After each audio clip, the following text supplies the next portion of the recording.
We've got an interesting phenomena here in the shop today. There's a vehicle from the 60s, this Sunbeam Alpine here. There's a vehicle from the 70s, my Datsun Dime 610. And there's a vehicle from the 80s, a Volkswagen Rabbit Caddy. The Caddy is my best friend's truck. It's in here getting some suspension upgrades. He's added a sway bar and he's working on a X member to go up underneath it. I think it's done. All he's got to do is bolt it in after the powder coat or paint on it dries, whichever he's deciding to do. This is a really cool little truck. It's got a 1.6 turbo diesel engine in it. And I honestly don't know a whole lot about it. It's a 5-speed. And it's a neat little truck. You don't see a lot of these old Volkswagen pickup trucks around anymore. It's pretty sweet. The Dime is waiting on a motor.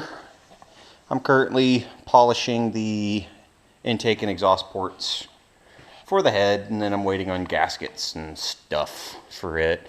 It was going to get the turbocharged CA18 right here. But due to some complications involving mass amounts of green paper, that motor's not going in the 610 at this time, and it will probably be going into the blue truck instead. This is my great uncle's car. It's a 65 Sunbeam Alpine type. I don't remember if it's a type 4 or a type 5. I've got the wiring diagram here. It should say it is a type.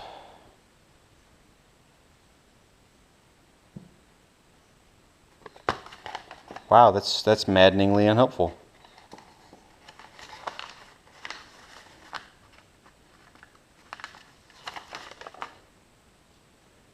Okay, it's a type 5 because I have the type 4 wiring diagram, which is the one that's not highlighted because it was wrong. So this is a 1965 Sunbeam Alpine type 5. Really neat little car. It's got a 4-speed manual gearbox in it. Manual choke. It's probably the first car I'll get to drive with a manual choke in it. It's in really good shape. There's a little bit of rust, but there's nothing major with it except for the battery box, which you probably can't see because of the lighting in here. Yeah,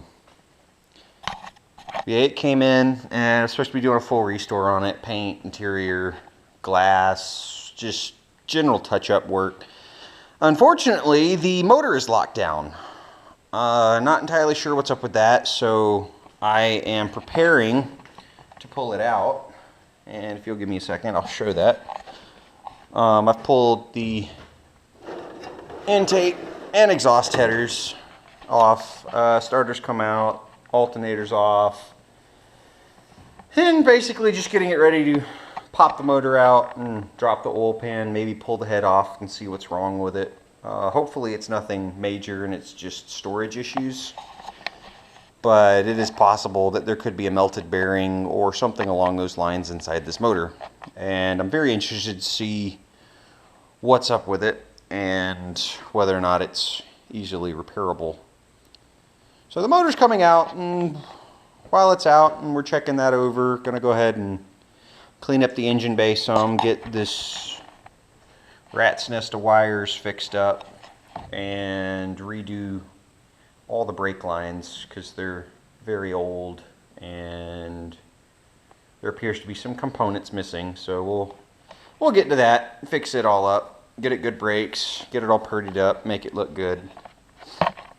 But yeah, that's all I got today. I just thought it was pretty funny. We had a 60s, a 70s, and an 80s vehicle in here. I mean, if I wanted to get really weird, I could go up and pull down one from the 90s and then one from the 2000s as well, and then we'd have like everything from 10 years from 1960.